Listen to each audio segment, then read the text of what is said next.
So hello and welcome to Bong Pen Peace, আবার একটা Indian ফুটবলের ভিডিওতে প্রত্যেককে ওয়েলকাম। কালকের একটা এই ধরনের ইমোশনাল ডের পর আজকে বেশ কিছু বিষয় রয়েছে, ইন্টারেস্টিং ব্যাপার রয়েছে শেয়ার করার মতো। অবশ্যই প্লেয়ার রিলেটেড ব্যাপার রয়েছে পুরোটাই।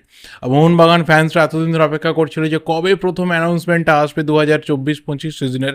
সেটা কিন্তু অনেক অপেক্ষার পর এসে গেছে এবং বাকি যা কিছু মোহনবাগানে প্লেয়ার রিলেটেড কথা বলার রয়েছে অবশ্যই কথা বলবো। তার পাশাপাশি আরও বেশ কিছু ক্লাব তারা কিন্তু অ্যাক্টিভ, তাদের মধ্যে সব থেকে অ্যাক্টিভ হচ্ছে চেন্নাইন এফসি। তাদের নতুন প্লেয়ারের অ্যানাউন্সমেন্ট, এক্সটেনশন, প্রচুর কিন্তু আপডেট উঠে আসছে। আরও প্রচুর আপডেট বাকি রয়েছে যেগুলো তারা আস্তে আস্তে অ্যানাউন্স করে জানাবে। তো সমস্ত বিষয় নিয়েই কথা বলবো।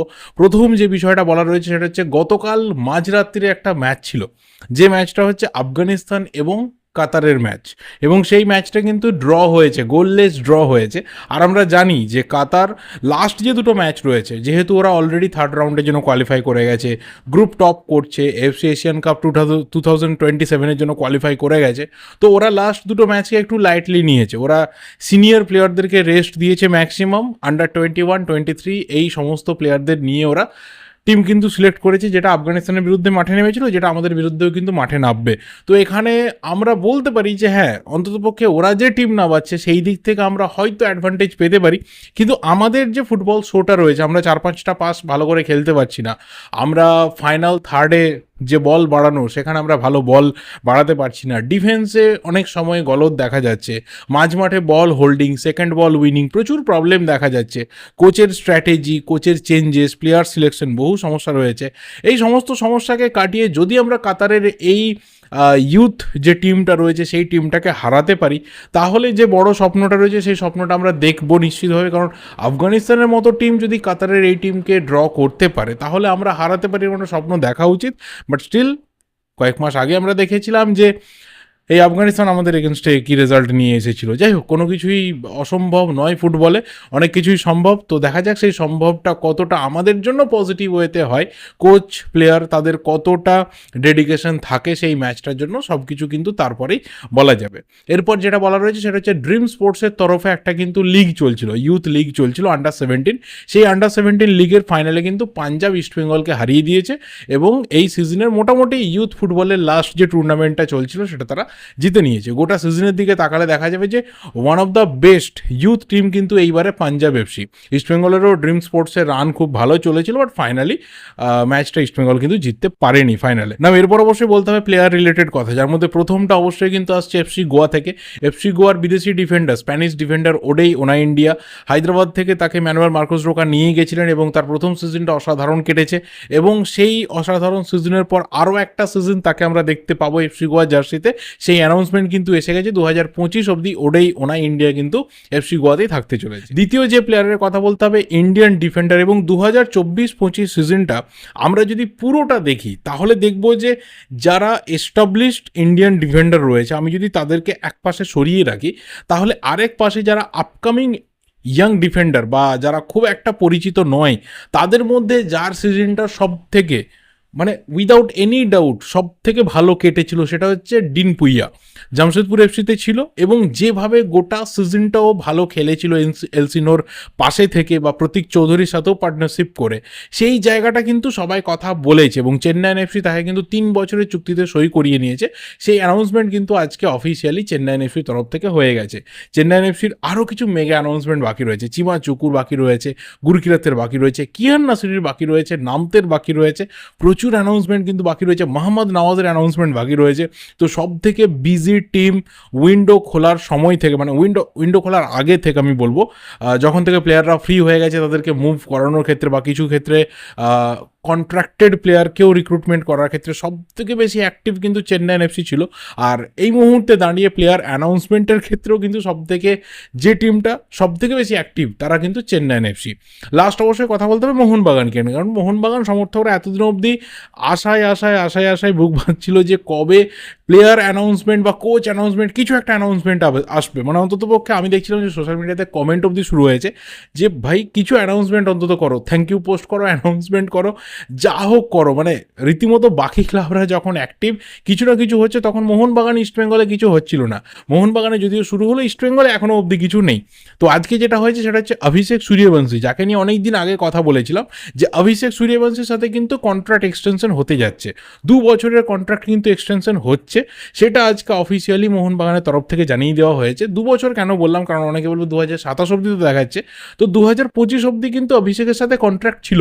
2022-এ 2025 অব্দি তার সাথে 3 বছরের কন্ট্রাক্ট এক্সটেনশন হয়ে গেছিলো। তো 2025 অব্দি সে সিকিউর ছিল, এই 2025-এর সাথে +2 কন্ট্রাক্ট কিন্তু এক্সটেনশন হয়েছে, সেই কারণে 2027। তো এখান থেকে ধরলে আরও 3 বছর আমরা অভিষেক সূর্যবংশী কিন্তু মোহনবাগান জার্সিতে দেখতে পাবো। এই সিজনটা one of the best emerging player হিসেবে তার কিন্তু কেটেছে, যতটুকু সময় সুযোগ পেয়েছে ততটুকু সময় কিন্তু নিজের যে প্রতিভা রয়েছে সেটাকে শো করতে পেরেছে। এবং সিনিয়র টিমের ন্যাশনাল টিমের সিনিয়র প্লেয়ার তাকে কোথাও বেঞ্চ করে দিয়ে অভিষেকের ওপর অনেক বেশি করে ভরসা কিন্তু অ্যান্তোনিও লোপেজ হাভাস তিনি রেখেছিলেন। এবং একজন প্লেয়ারের ওপর যখন একজন কোচ ভরসা রাখছে, তার পে ব্যাকটা দেওয়ার দায়িত্ব কিন্তু সেই প্লেয়ারের, এবং সেটা কিন্তু অভিষেক সূর্যবংশী দিতে পেরেছিল।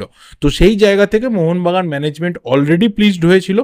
তার আপডেট অনেকদিন আগে থেকেই আমরা শেয়ার করেছিলাম, এবং আজকে তার অফিসিয়াল অ্যানাউন্সমেন্ট কিন্তু এসে গেছে। এরপর যে প্লেয়ারকে নিয়ে কথা বলতে হবে সেই প্লেয়ার নিশ্চিতভাবেই ব্রেন্ডন হামিল।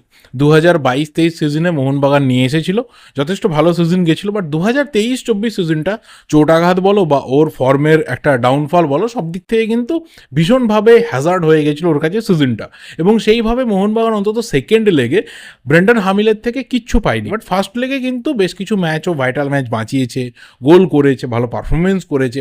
সুপার কাপটা অবধি ঠিকঠাক ছিল, বাট তারপরে যখন আবারও চোট পেলো তখন থেকে কিন্তু আস্তে আস্তে ওর অবস্থা খারাপ হতে থাকলো।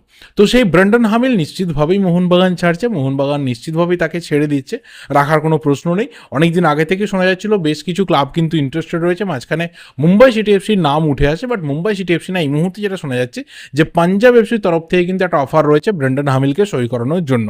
তো এই ক্ষেত্রে পাঞ্জাব এফসির কোনো প্রবলেম নেই, ফ্রিতে তাকে মুভ করাতে পারবে। দেখা যাক আইএসএলে ব্রেন্ডন হামিল থাকে নাকি অস্ট্রেলিয়া থেকেও বেশ কিছু অফার তার এজেন্ট খোঁজার চেষ্টা করছে। যদি সেখানে সুটেবল কোনো অফার থাকে তাহলে অস্ট্রেলিয়া ফিরে যেতে পারে, মানে ঘরের ছেলে ঘরে ফিরে যেতে পারে। আদারওয়াইজ কিন্তু ইন্ডিয়াতে কন্টিনিউ করার একটা ভালো চান্স রয়েছে। লাস্ট যে প্লেয়ারকে নিয়ে কথা বলবো সেই প্লেয়ার এই মুহূর্তে দাঁড়িয়ে মোহনবাগান ফ্যানেদের জন্য সব থেকে আকর্ষণীয় প্লেয়ার, এবং তার অ্যানাউন্সমেন্ট কেন আসছে না, কোনো রকম অফিসিয়াল কোনো ব্যাপার হচ্ছে না বা অথেন্টিক জায়গা থেকে লেখালেখি কেন হচ্ছে না, প্রচুর এনকোয়ারি কিন্তু আসে, রেগুলার বেসিসে কমেন্টও আসে যে জেমি ম্যাকলারেনের ব্যাপারটা কি। এই মুহূর্তে দাঁড়িয়ে পুরো বিষয় কিন্তু ক্লিয়ার, জেমি ম্যাকলারেনের সাথে মোহনবাগানের আর কোনো চুক্তি সংক্রান্ত বাধা নেই। মানে তুমি যেখানেই চোখ কান পাতো না কেন সেখান থেকে তুমি দেখবে যে Jamie Maclaren to Mohun Bagan is a done deal. এই মুহূর্তে এটা সবাই শেয়ার করছে। তাহলে অ্যাকচুয়াল আটকে কোথায় রয়েছে? তার যে অফিসিয়াল কন্ট্রাক্টটা রয়েছে মেলবোর্ন সিটি এফসির সাথে, সেটা রয়েছে জুন 30, 2024 অবধি। যদিও তাকে অফিসিয়ালি কিন্তু গুড বাই জানিয়ে দেওয়া হয়েছে, ক্লাবের তরফ থেকে সমস্ত রকম প্রসিডিওর কমপ্লিট হয়ে গেছে তাকে ছেড়ে দেওয়ার, এটা খুব একটা প্রবলেমের জায়গা না।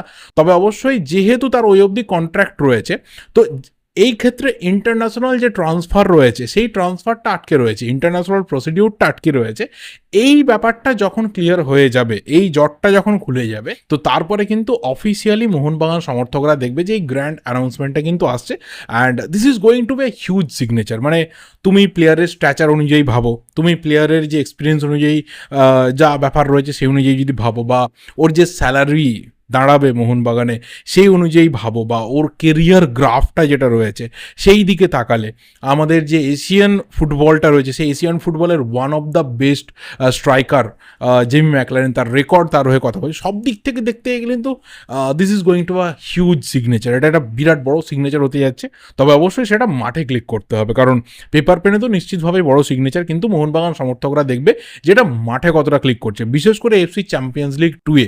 কারণ ডোমেস্টিক ফুটবলে মোহনবাগানের যে ব্যাপারটা চলছে সেটা কিন্তু চলবে, মানে সেটা এই টিম নিয়েও যদি আইএসএল লিগ সিরিজ যেতে যায় তাহলে এর থেকে বেটার টিম নিয়ে কোথাও এক্সপেকটেশনটা থাকবে যে এএফসি টুর্নামেন্টে গিয়ে ভালো কিছু করা যাবে। এবং যেহেতু ম্যাকলারেনের একটা হিউজ এক্সপিরিয়েন্স রয়েছে, একদম টপ টিয়ারে খেলার, টপ লেভেলে ফুটবলটা খেলার, ওয়ার্ল্ড কাপ খেলার, এশিয়ান কাপ খেলার, তো এই পুরো যে এক্সপিরিয়েন্সটা এটা কোথাও মোহনবাগান কিন্তু চাইবে যে মাঠে যেন রিফ্লেক্ট হয়।